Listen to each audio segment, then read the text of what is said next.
what Floyd Mayweather. I mean, he made it to 10 rounds and won some rounds, and boxing isn't his forte, so to speak. So I have a much healthier respect for Conor McGregor, and I have to pay homage to him, man. Like, he, you know, that's supreme confidence. You know, you have so many MMA fighters who talk about coming to boxing, but they never make that transition. You know, he talked the talk and walked the walk, and man, I take my hat off to him.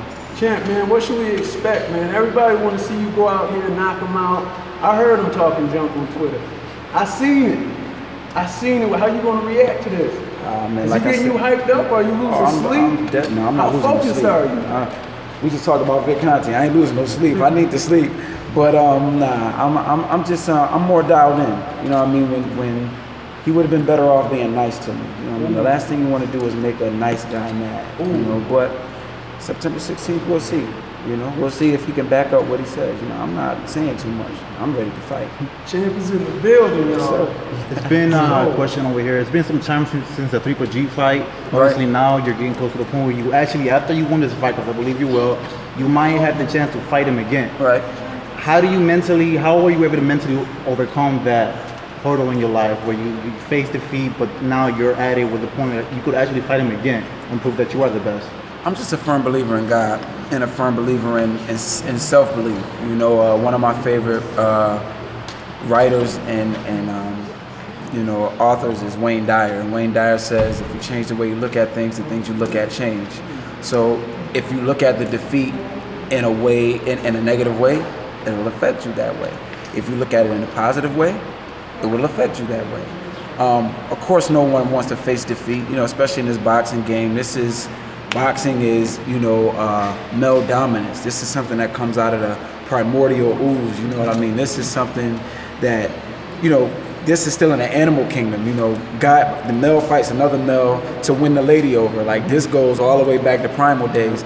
So obviously no one wants to lose, but in the wake of losing, what did you take from it? You know, the thing that bothered me the most in the Triple G fight was obviously, like I said earlier, the happenings in camp leading up to it. I make no excuses, but that can, you know, your first big world title fight, that can distract you. And then when we got there, you know, when you have 15,000 screaming fans and 14,980 are for the guy you're fighting, that's a pretty scary situation to be under.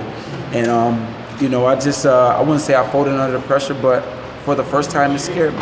I'm not the first champion in history to go into a big fight my first time and lose.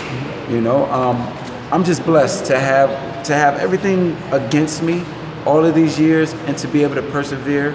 That's I'm a personal champion, not just these belts. I'm a personal, you know, it's in my personality. I'm a resilient person. This gym you guys are in, this big gym that everybody's able to, you know, train in, and all this beautiful stuff, and the beautiful green floor that we just painted. This started out of a garage. You know, when I lost a split decision to Darnell Boone, the team I was with sort of did away with me. I moved back home, became a regular guy. I worked 2 jobs, and TJ, who was one of my friends from the amateurs, said, hey, let's start all over from the ground up. We trained out of a garage no bigger than this ring. You could fit 2 cars in this ring. There's a 2.5 car garage.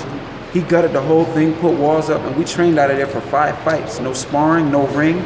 All we had was an Everlast double in bag and an Everlast heavy bag and a tire, because, you know, I mean, I'm part Cuban, so I showed him some of the Cuban drills with the tire.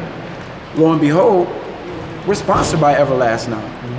You feel what I'm saying? So I went from buying Everlast stuff to put in a 2.5 car garage to fund my career to now being sponsored by them.